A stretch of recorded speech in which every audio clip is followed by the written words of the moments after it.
Media. Fueled by C4, Cellucor, and Extend. Use the code Clydesdale to get 20% off at checkout at c4energy.com. On Clydesdale Media, where we bring you the widest array of content here on our YouTube channel. Make sure you like and subscribe to the channel. Hit that notifier so you're the first to know when new episodes are available.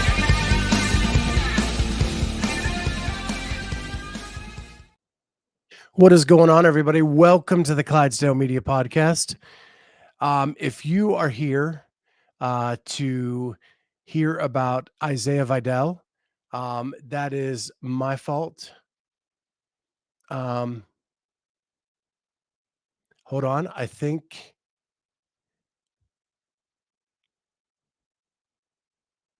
he's going to jump on with me here in a second.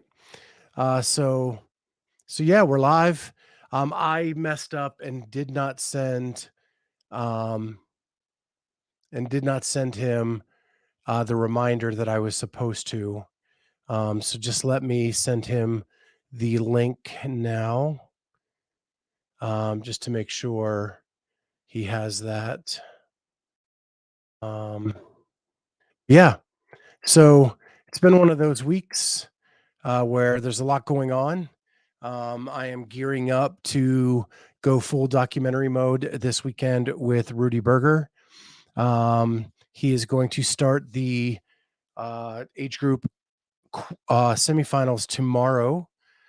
Staying in touch with Jamie through the weekend to see how her semifinals are going. But while we're waiting for Isaiah to jump on, super stoked for that this weekend. That one, we're going to take a little bit more time with Rudy's documentary. We are going to release it just after the leaderboard is valid, and we definitely know whether he has a games ticket or not. I am pretty sure that Rudy will get his games ticket, but we just want to make sure it's official before we release the documentary and kind of the journey from there until we get him to the games. And then we're going to have updated conversations with Jamie all weekend long as she's going through the semifinals herself. So Isaiah has just jumped in. I'm going to pull him into the stream. Isaiah, how you doing? Hi, Scott. Can you hear me? I can hear you perfectly fine. Yeah. Awesome. Well, sorry about that. Got to trying to interview all these semifinal athletes. The scheduling got out of hand for me, and I forgot to send you the reminder. It's all good, man. I totally just spaced out on it. If I didn't get your email, I would have totally forgot about it. I literally was headed out the door.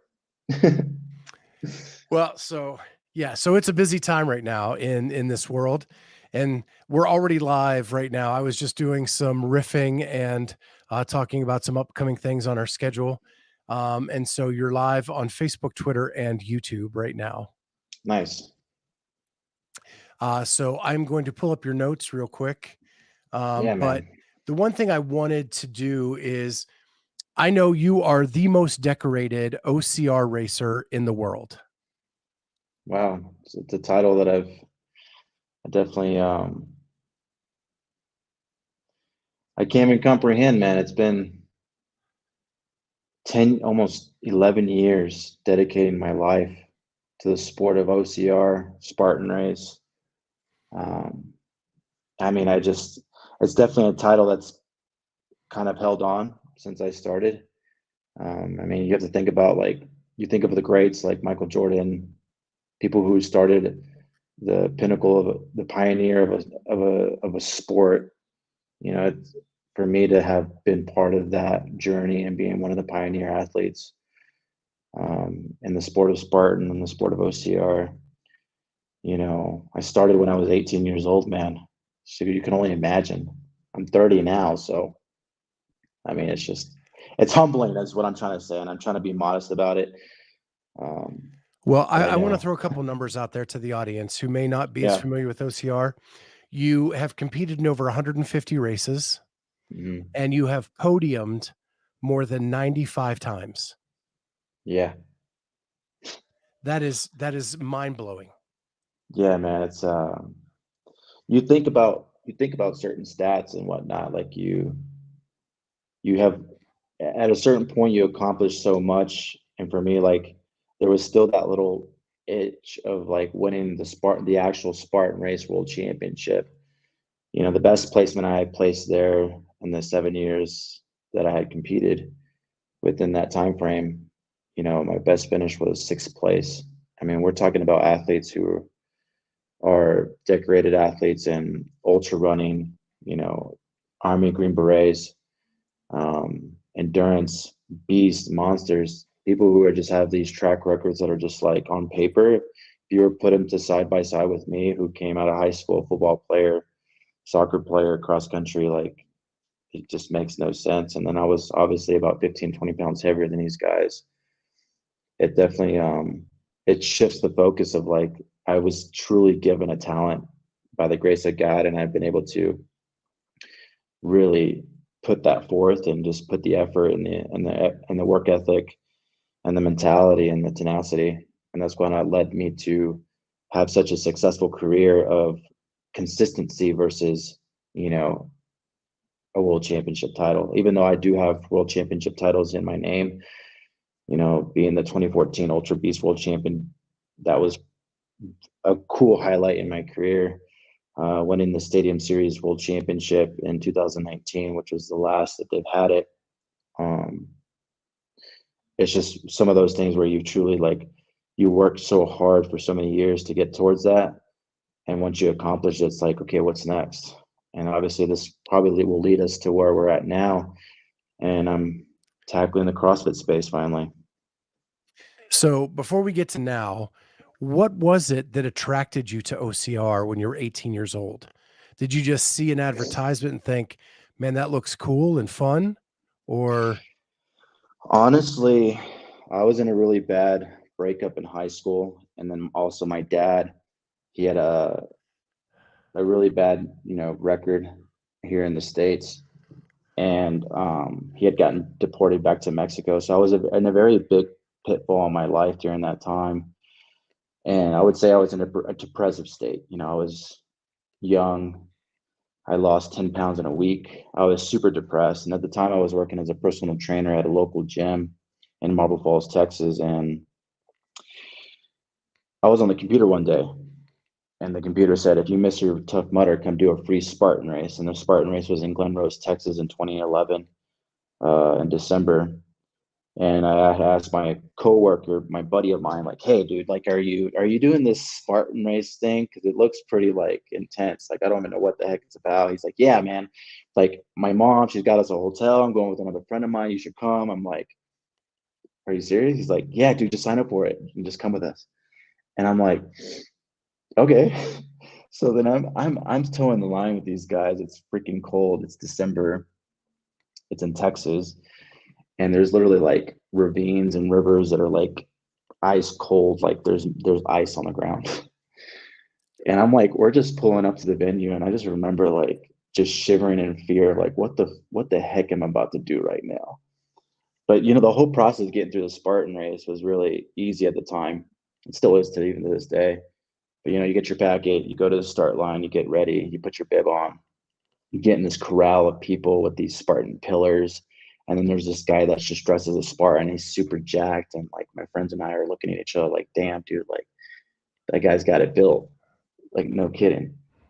And next, you know, the commentator, the announcer's like, Spartans, are you ready? And my friends and I are like, oh dang, like this thing's about to start. Like we're getting heated. We didn't even warm up. And next, you know, he's like, and the count of three, Arus, I want you to start running out of the corral as fast as you can. And then the guy just goes, Aru, Aru. And we start repeating like, Aru, Aru. So you can imagine like the crowd is just going crazy and everybody's like screaming, Aru, Aru. And like we're just shooting out of the gates. And my buddies and I are together for a good while. We're dodging cactus. We're climbing over K-bells. We're climbing over walls. At a certain point, my friends look at me and like, Isaiah, you look like you're fresh, man. Are you good? Like, yeah, guys, I'm feeling good. Like, and they're like, all right, well, just go, man, just go. I'm like, okay. So I start going by myself and I start running this course and I'm seeing all these obstacles. I'm crawling under barbed wire, like actual barbed wire. I'm getting cut up by cactus on the ground. I'm climbing over walls. I'm doing like monkey bars. I'm doing like these rigs, and I'm climbing up ropes out of the water, and I'm failing obstacles after obstacles. But it gets to a certain point where I get to this obstacle where it's the bucket carry, and it's a 5 gallon bucket, and you had to fill it up with rocks. In that moment, I look up and I'm having to carry this thing up a treacherous warfare mountain about 400 meters up and down, and my back is shot. Like I'm picking this thing up slowly, and I'm just like, oh, my back, like it's bad. And in that moment, man, I had this epiphany, like reflection about literally what I was going through mentally with the loss of the breakup, the loss of my dad getting deported, like this depressive state of mind of, damn, like I feel like I'm losing all the most loving people in my life, because I'm really close to my dad even to this day. And in that moment, I'm like, man, I'm going through this, but I have to finish. Like I have to pick this thing up. I have to get to that finish line. So next, I'm like, it took me about 20 minutes, but I freaking finished that obstacle, and I'm in Nike Freeze running in Nike Freeze in a mud race. So I'm slipping all over the place. I'm falling off obstacles because I just can't have any grip on any of the obstacles. But I get to that finish line, man, and that lady puts the medal around my neck, and she's like, "Congrats!" I'm like, for filling all those obstacles, like getting here. And she's like, "You took third." I'm like, "What?" "Yeah, you took third." I'm like, "Whoa, okay." So in that moment, I knew something was there, and after I left, I was telling my friends, like, guys, like that literally like felt like feels like life, man. Like we're gonna go through obstacles, or we're gonna sit there cry about it when there's a certain scenario, or we're gonna learn how to learn and overcome each obstacle that comes in front of us and keep moving forward. And that was kind of the perspective of doing obstacle course racing for such a very long time, because it kept just giving me that reminder of, no matter what happens in life, like don't sit there pout about it. Like learn how to overcome the obstacle, have the tenacity, have the will, have the strength of faith, and keep moving forward. And for me, that's what has entitled me to be the athlete that I am today. And like I said, by the grace of God, I've been able to use the platform to give him the victory versus my own. I want to get into that too, but I have a couple questions from the audience I want to get in here. Yeah. Jamie Latimer asks, can he beat Hunter? And apparently the Shiz is a fan, said they've had battles. Yeah. Hunter McIntyre is a great friend of mine for many, many years, still is to this day. Not as close as a relationship, friendship that we used to have. Obviously, he's much more busy into the high rock scene now to this moment. But Hunter and I have had our battles. I would say he's bested me in many, but there's always been that blue moon moment where I've got him in races and I've gotten him in competition, and those moments have always been reflected upon me as one of the most successful races of my careers, or of my career. And that's one thing for me, where Hunter has been one of those rivals of my own for many, many years. And now that he's transitioning into this whole different realm of high rocks, it's definitely, I wouldn't say outside of my wheelhouse. I did it once and I took second behind him in the very first high rocks event in Miami in 2000, I think 18. And after that point, I was like, nah, this is not for me. I don't see myself trying to run more than 8 kilometers and then doing a bunch of obstacles or fitness stations and call it, true fitness. Don't get me wrong. I respect what High Rocks is doing, but that's literally one domain. It's just like any kind of Olympic athlete. They train for a 400. They can be the best 400 runner in the world and be the best at that. Same thing with High Rocks. You just train your ass off for that domain, those movements, those standards, and you're just going to get faster at that race, format. That's why with CrossFit, I love it so much, because the domains always change. The athletes have to they have to revolutionize themselves. They have to evolve in a sense constantly. They can't just, there's no such thing as just one set of standards. There's many standards, and that's why for me, I've always wanted to be a very complete athlete, not just in Spartan racing, OCR, but also CrossFit and other hybrid events. Like if I was to jump into a high rocks right now, I'd probably take place maybe top 5, just because of my confidence and knowing where my running ability is at still, which is kind of crazy. It's almost like you never lose your strength if you're working as to be a runner. Like it's just, for me, I never lose my running, even though I'm working on strength. So um, I've just realized I just love being a very hybrid kind of athlete versus just like I'm recognized for this. So you bring up, so Jamie has a question that just popped up. I was going to move to something else, but it's a valid point. Entering the CrossFit space and knowing our standards, does watching high rocks movements make you want to stab your eyes out, or is that just me?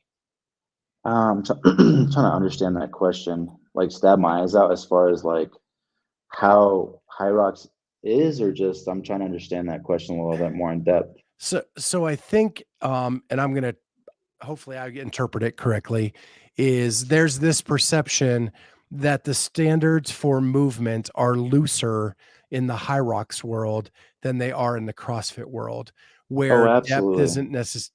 Yeah. And I think that's what she's Absolutely. referring to. Absolutely. I mean, there's so many things change. It's like in Spartan, they created what was called a Deca Fit, Deca Strong, Deca Mile.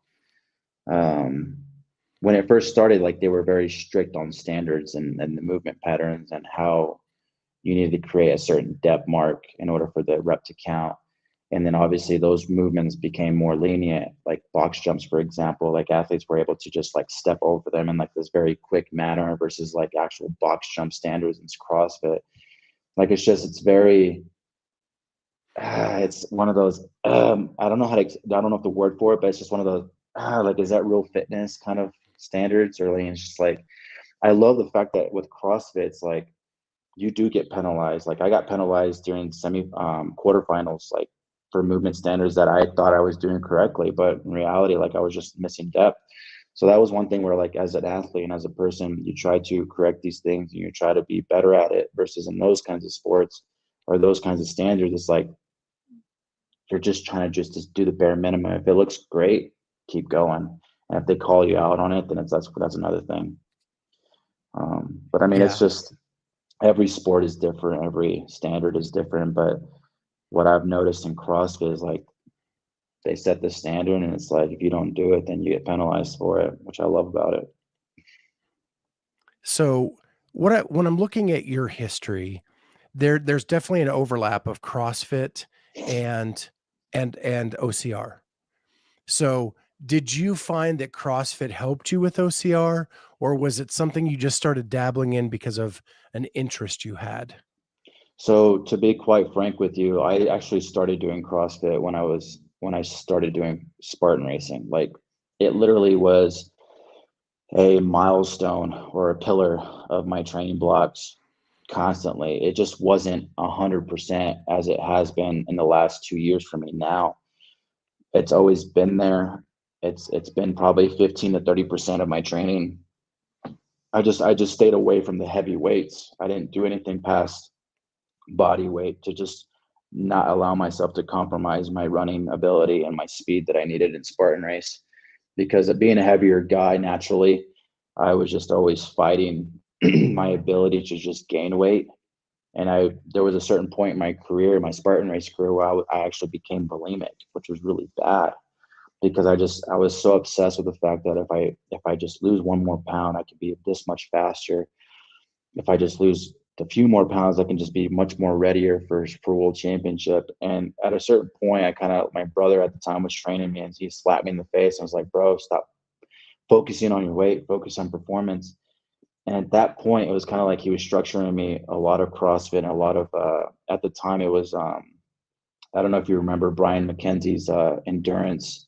It used to be called CrossFit Endurance programming, and it's not a thing anymore. But there was a structure behind that kind of helped kind of set a foundation for me to prepare for Spartan races using CrossFit without doing so much of the volume that a lot of those Spartan race guys were doing. It's almost like I was doing a lot of quality versus quantity, miles versus just beating my body up, because being a heavier guy, my knees are taking a much bigger pounding.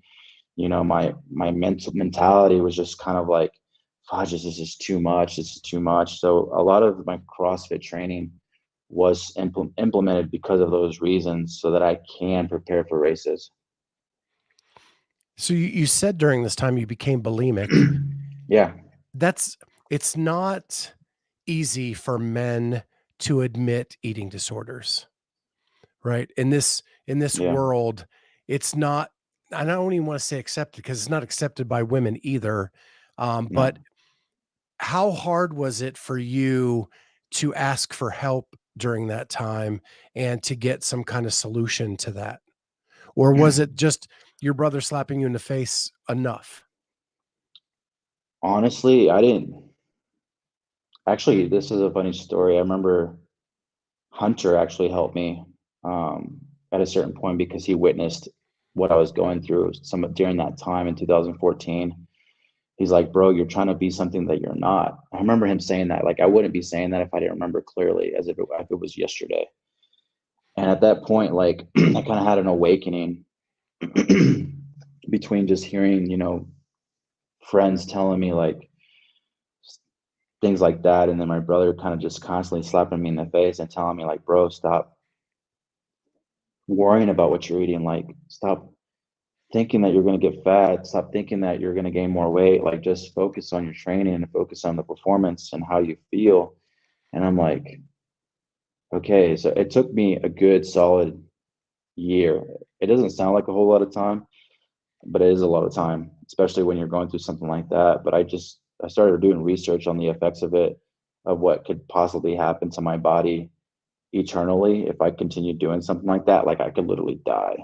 And I think once I read that, I was like, dang, like, that's serious. Like, I didn't really think I or knew what the fudge I was actually doing to my body. I was just so like obsessed with the idea of like wanting to be lighter so that I could be faster, because that was kind of like, I mean, when you're running up these mountains, Scott, some of these courses that Spartan Race puts in front of you, I mean, they're no joke, man. Like, you're running through shit that you're not supposed to be. Like, it's bad, man. Like, it's not stuff that's normal. Like, it's literally very, very primal. Like, and for me, my biggest injuries were ankle sprains. So like a lot of the pounding of my body weight was causing that, and a lot of the inability to be strong and being very vulnerable with my body. It was very vulnerable during those times because obviously I was doing something eternally that was very wrong. So it made my body very fragile. And I think it took to a certain point where I literally had this race performance of my life, but I ended up twisting both my ankles a mile and a half into the race, into a 6 mile race. And I continued on adrenaline, ended up tumbling to the ground. It's an actual NBC sports coverage race that actually shows all this. And at that point I realized like, dang, like I'm destroying myself, like not only mentally, but physically. And it took me to a certain point where I had plantar fasciitis for almost 2 years racing. I was racing 2 years with plantar fasciitis. And at that point, I realized like that's what helped me kind of heal, was just taking time off, taking time away from racing. I had to be, booted up in a casted boot on my right foot because I had plantar fasciitis, and the results of what I was doing to my body eternally was a result of that. Like, it's not just the overuse of training; it was so much about what I was doing internally, making my body very fragile and vulnerable.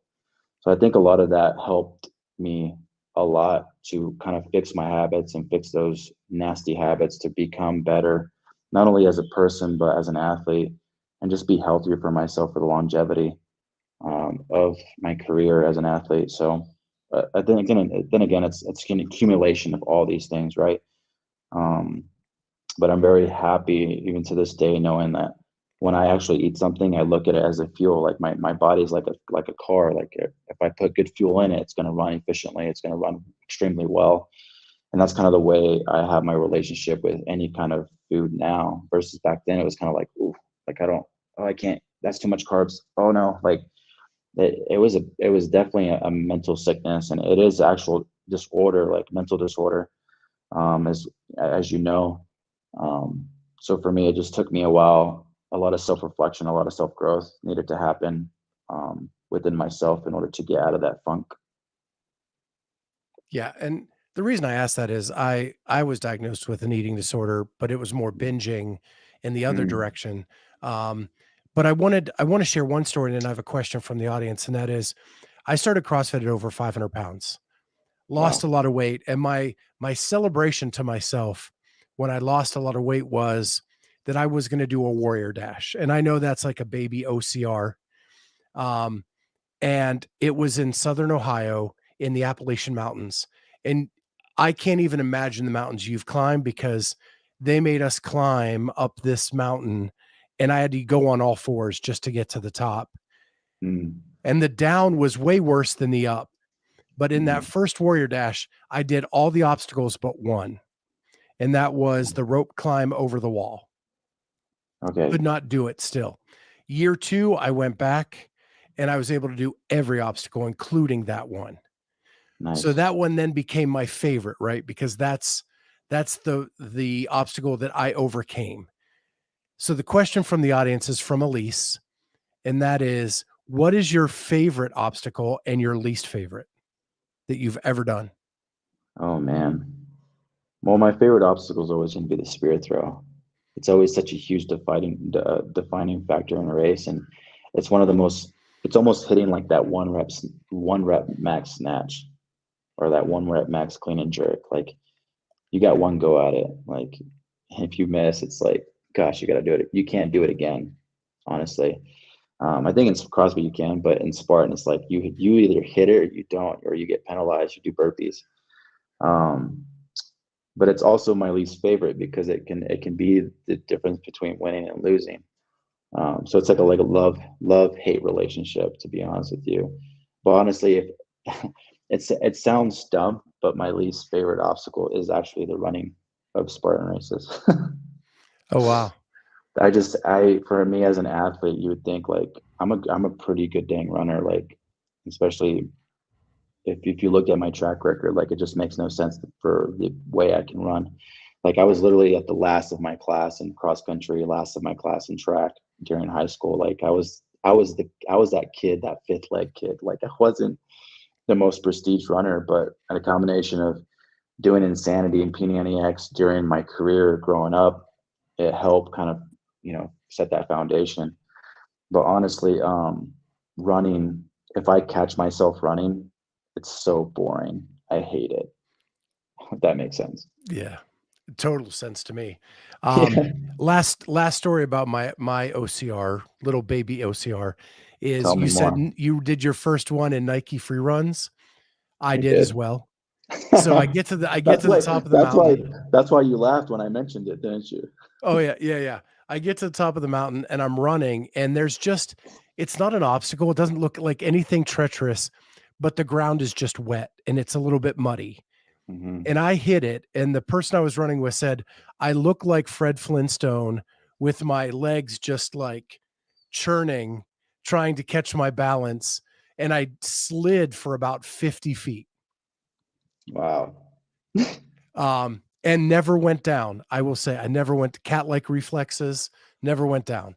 But yeah, the Nike free runs are not optimal for any kind of mud Spartan OCR race.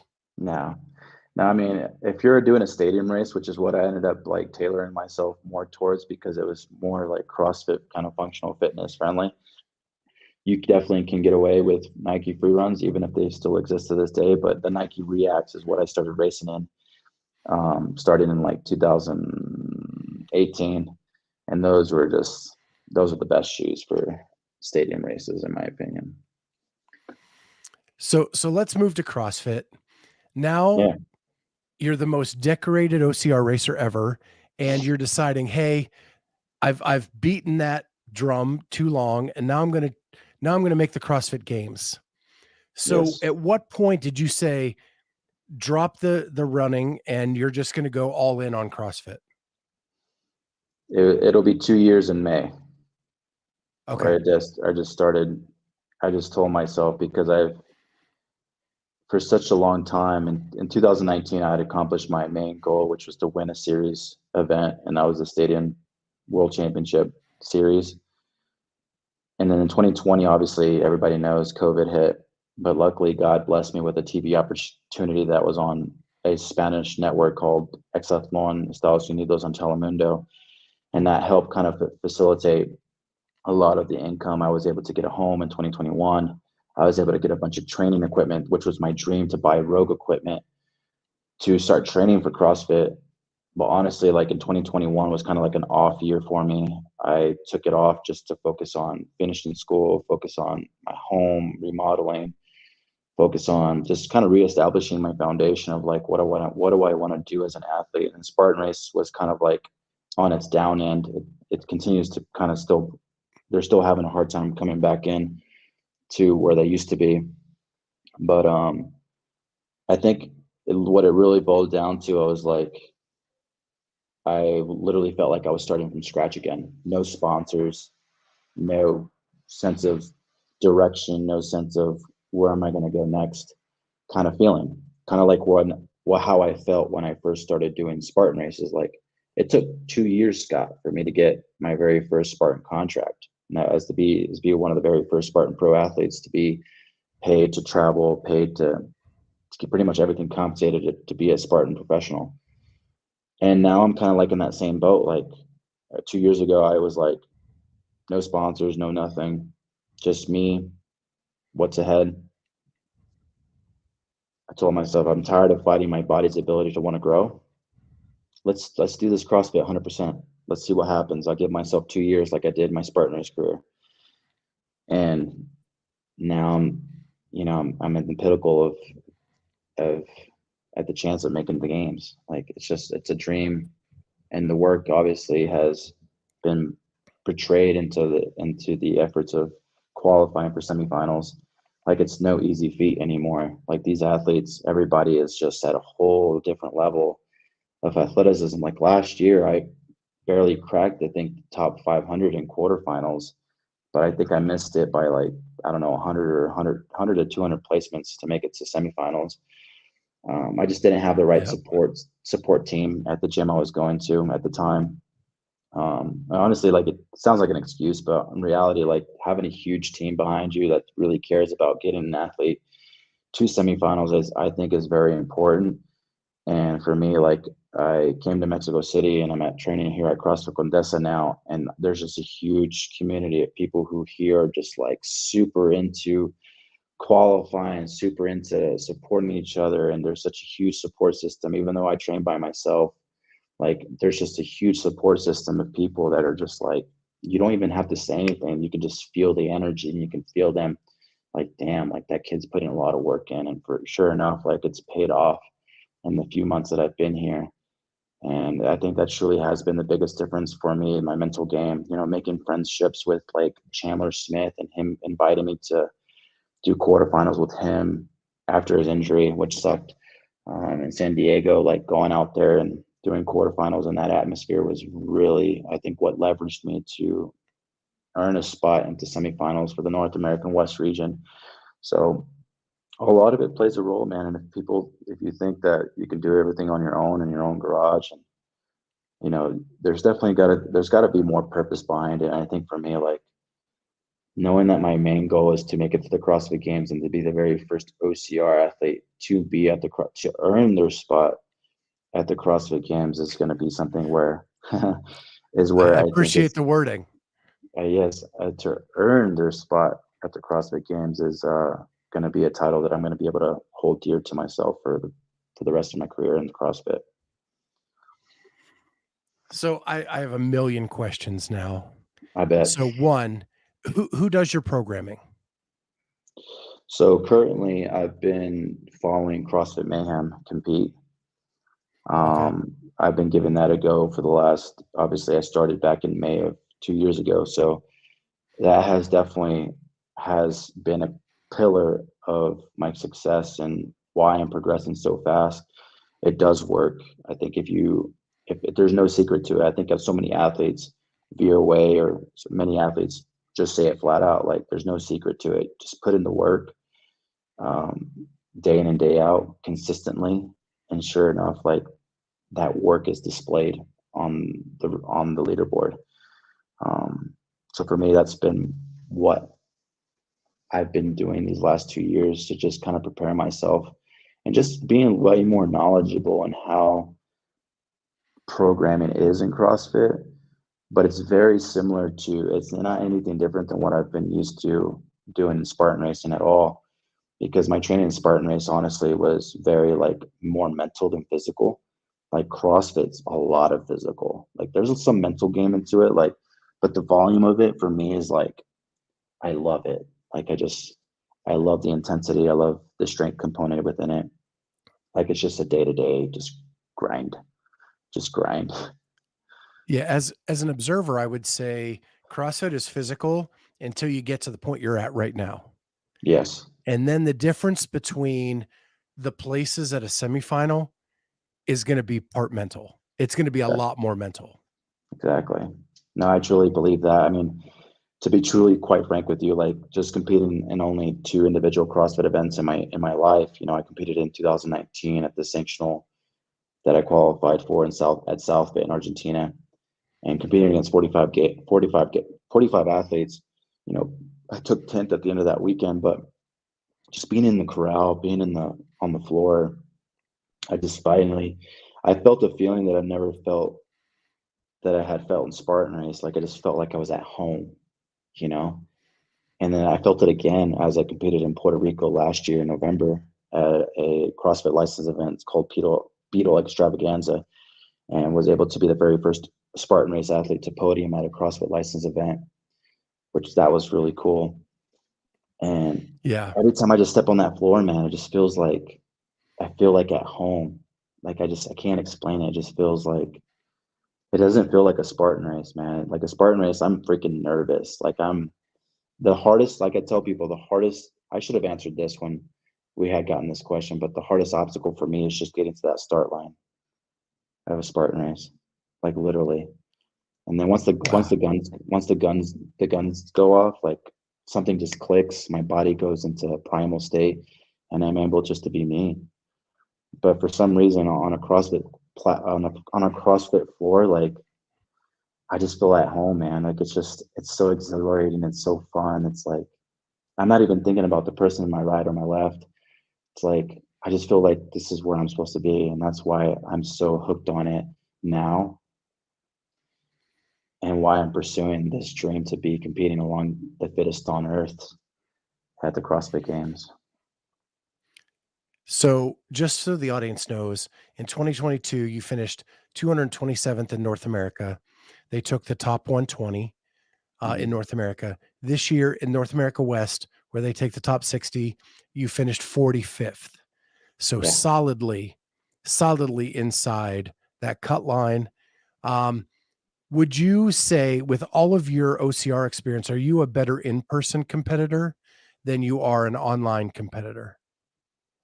Oh yeah, most definitely. Yeah, I mean, I don't know who or any person that would say that they're not. I think there's something that's primal as far as competing against other people alongside you. I had a stab at that several times, and even in the previous, you know, CrossFit license events that I've competed in. Like it's just, I'm always better in person.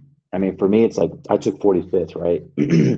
But that was after the penalties. Like I had some mix-ups with my front squats on the third set of front squats on the first workout. Had some complications with my standard on the V-ups, and that penalized me heavily. Like if I didn't get penalized, I would have been entering quarterfinals. I would have been entering semifinals in the 16th seed versus 45th. So it's just like I know where my fitness is at, and if I'm competing like that online, I can only imagine what I'm going to be doing on a competition floor. So I'll tell you this: there are athletes that prefer working out online as opposed to in person. In person, it's a one and done. You get one shot at it. You can't redo it. There are Mhm. people that like redos. There are people that like their special pull-up bar. They like their special barbell. And when you Mhm. go to this level, you get none of that, right? And that's why you see a huge shakeup on the leaderboard when you get to semifinals. Crazy. I Plus, never looked like at it you that way. said, the immediate feedback of a judge is Mhm. huge, Mhm. right? If your V up standard isn't right, the judge is going to tell you in the moment and you can correct it on the fly, Yes, this is very true. right?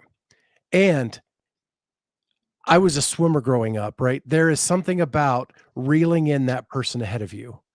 Like when you see that person right there in your sights and you know you can reel them in, there is a hunger and a passion and a competitiveness that some people have that others don't. So you can imagine, So Scott, like Spartan racing, obviously the competing in Spartan race is completely different than CrossFit. Like I only have one race. When I show up to that start line, there's only one finish. And it's like either I perform the best that I can or I don't. I strategize the best that I can or I don't. So it's one of those things for me where like I know with all those years, all those races, everything that I've competed in, even outside of just OCR and Spartan race, a lot of those things have honestly the mental game of competing as an athlete. I know it's just, I don't know, it's either have it or you don't. I don't know how to explain it or put it into words for you, yeah, but it's just primal for me. Like I don't even think of those things. Like what you just got done explaining to me, like I don't think of those things. I just think of like all of us are on the same competition floor. All of us are doing the same workout. It's just who's going to do the best at strategizing and completing this workout the fastest and most efficient way. Like I don't think of like, oh, the bar is not my bar that I have on my gym. Oh, the barbell is not my barbell that I love. Like I don't think of that stuff. It's crazy to even fathom that. A lot of athletes think of that stuff, but those are things I can't control. All I can control is what I do on that floor at the best of my ability, and that's it. the only reason I bring that up is I am a huge proponent for live CrossFit. Yeah. Live CrossFit events are way better than online CrossFit events. And the more we can make live, the better the sport will be. Because it's just like the Eminem song, right? You get one shot, one opportunity to give it everything you ever wanted. And that's what this is, right? Online stuff is not that. Online Yeah. is, ooh, I had a bad start. I'm going to restart. You know, so it's very, very different. And that's why I'm excited for this. Gosh, I could talk to you forever. I want to respect your time, but I want No, to you're good, finish man. on, I want to finish on your faith. Yeah. I was looking at your story today, some Bible verses from Matthew about building on a rock. So, you mentioned it kind of at the beginning of this podcast that you're doing it for the glory of him, not for you. And I love that. And I want to know, one, did you use OCR as that platform to glorify his name? It was a rough few years, and obviously I'm human, right? It was a rough few years. I was filled with self ambition. There was times I was racing for the glory of the fame or the title or just even the money, man. I remember catching myself, fudge, if I just place one more placement higher, I can earn 200 more dollars. If I just get one more placement higher, I could win this. There was a lot of self desirable things the world desires for several few years. And I think again, it was that big slap in the face of like the ankle injuries, the plantar fasciitis, the wake up calls, the not getting up ropes. Like I couldn't get up this rope in a competition once at a Tough Mudder X event, and I was just shot. Like there was a lot of humility that has brought me to who I'm at today and what I try to represent to the best of my ability. But I know that even if I try my best, I will never be perfect. So to this day, like that's one message I always want to get across is like, no matter how many times I fell, no matter how many times I fall, God gives me the opportunity to get back up and keep moving forward and just be better. Just try to do better. Be the best version that I can be so that others can see that they can do it too. And so today's message in your Instagram was that Yeah. that everything is built on a The rock, rock. right? And so Yes. what message were you conveying to the people who follow you?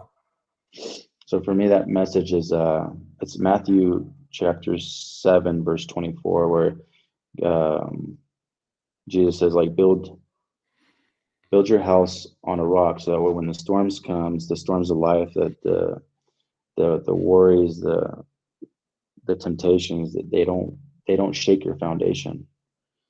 It doesn't shake your home. It doesn't shake your foundation. But if you build your rock on sand, if you know, like if you build a house on sand, if storms come and waters swarm or hail comes, like it's going to destroy that home. So I think God's message is truly like, if you set yourself on that firm foundation of his love and what he wants for you, and you wanted to seek that message and want to not only seek that message, but display that message within yourself so that it attracts to others. I think that's one thing that God wants us to always do, is just making sure that we're founded on that rock, solidifying, knowing that what we want is where we want it to be. It's not going to be shakable. When you were 18 and your dad was deported to Mexico and you were going through all that you went through, the bad breakup and all that, were you on sand or rock back then? Oh, my faith was so young. I was definitely on sand. I was definitely on sand. But And was there a moment where that became more solid? my bike ride across the country in 2013. I cycled from Austin, Texas to Killington, Vermont for the Spartan Race World Championship on a bicycle. It was a 2,000 plus mile journey by myself, 40 pounds of stuff in my backpack, my computer, 3 pairs of clothes. I think that journey really helped set a foundation for me to really hone in on my faith and know, like, there is a God. Things do happen for a certain reason at a certain time for a specific moment. But that journey, 20, 16 days straight, helped really set that foundation for me and really allow me to see so much of not only the beauty of the United States, but the beauty of what God could truly do in your heart and really show you what you're capable of doing with his help. Yeah. That what I so you say love-hate relationship, right? We talked Yeah. about that earlier. I Mhm. love and hate guests like you because every time you speak, you give me another path to go down, and I've got like 20 paths in front of me of where I want to go. Yeah. And we are definitely going to have to do a part 2 of this. Oh, we will. Um, I love it. um, so that is so cool. Like a bike ride. So when I was in high school, I biked everywhere. I biked to work, I biked to swim practice, I biked to football practice. It just was, and I love that time on the bike. It's just you and the wind and um I don't know, there was something about it. But I cannot imagine 2,000 miles. Yeah. No, I mean, I'm biking on, highway. It's illegal now, but the white line between the white line and the medium telling you like, yo, you're getting off the road. I was literally biking on that line, that middle line, letting semis pass me inches away from death day in and day out. I biked across country without a helmet. I Yeah, it's just there was so many things that I did on that journey that kind of like humbled me, and man, it's allowed me to reflect so much about how it's kind of really set a foundation for me as an athlete and as a person, and how much I've been able to endure throughout my career. And as you can relate, I can truly relate with you. Is like growing up, I didn't have access to a vehicle. I didn't have, my mother was a bus driver. We would have to ride with her in the mornings just to get to school at like 4:30 in the morning. And if we didn't, we had to bike to school or run to school. So there was times my brother and I would be so lazy, we'd wake up late purposely, so we could just bike to school, which was about 6 miles from our home, and we would have to bike home as well. So it was kind of one of those things where I had built these like little niches growing up that allowed me to like really not, you know, look at life in this perspective of like, it's like, oh, this is gonna be fun today. It's kind of helped Yeah. propelled me forward and kind of helped build my foundation in many ways than I would think even right now speaking about it. There is nothing more frightening than getting passed by a semi on a 10 speed. If that doesn't bring you closer to God, I don't know what will. I mean, I could go on this call with you right now and tell you some crazy stuff that just like what? But we'll save it for another time. Yeah. Well, I'm gonna let you get back to your day and your training because Yeah. you're going to North America West in Pasadena. Yes, sir. Um, you're representing Mexico. Yes, sir. Um, and you were working out in Mexico City, which is, so are you working out at elevation? Yes, it's about 70, I think 73 or 7,200 feet here. Yeah, so So what do you, I'll be going in with some lungs. I'll be going in with some lungs.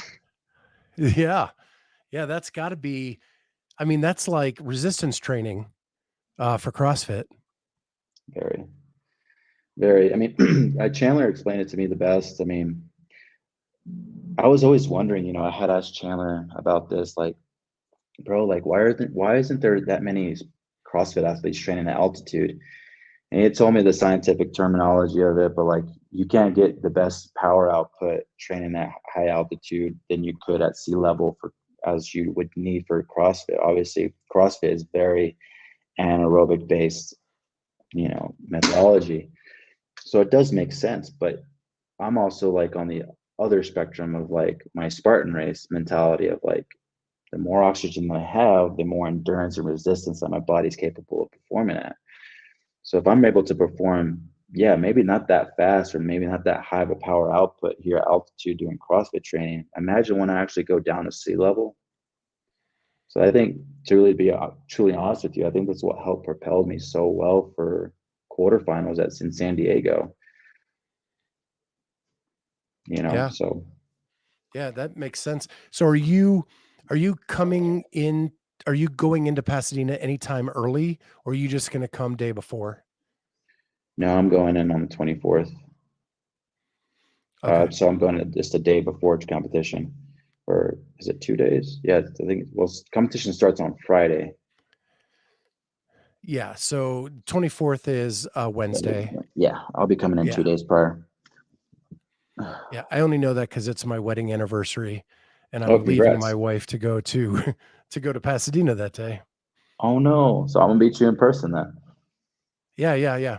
Yeah, we'll be Nice. there cover, we have a little team of 4. We're going to be covering the event. I am taking down storylines that I want to follow, and Yeah, I definitely have one from this interview, that's for sure. yeah, man, I'll be there. You obviously already know. I'm definitely will be Yeah. at your disposal. Yeah, see if we can get that first earned OCR spot at the CrossFit Games. Yes, yes, this is very true. And again, it's the most. I have never in my career in Spartan race. There's always that set of like you show up, like you got one shot, right? You just got one race. You travel hundreds and hundreds of miles for a 5K race, and it's like you got one opportunity to win the race. For this, it's like I got 6 workouts, maybe 7, to earn my spot to the CrossFit Games. Like I got 6 workouts that I can do. Like, and I'm Yep. gonna and like there's just a lot of. I mean, I could go on, but there's just this TV show that I did in 2020. Like it just taught me so much of the repetitiveness of like falling on place, you're falling on your face, but having to get back up and doing it all over again. Like I've learned that like you just take one thing at a time at your best effort, and if it's not your best effort, you got another opportunity. That's all. That's the way I look at it. Well, I'm going So to leave it there. There's a couple comments I'm going to share with you from the audience. yeah. Yash says this is an inspirational story. Mm. Elise, thank you for your time, Isaiah. No, thank y'all so much for having me, and thank you so much for everybody who's watching. And I pray that God will continue to flourish y'all's journey as much as He continues to flourish mine. Yeah, thank you so much in the chat for being here. Isaiah, thank you a bunch. We will meet you in Pasadena. Can't wait. And with that, we'll see everybody next time on the Clydesdale Media Podcast.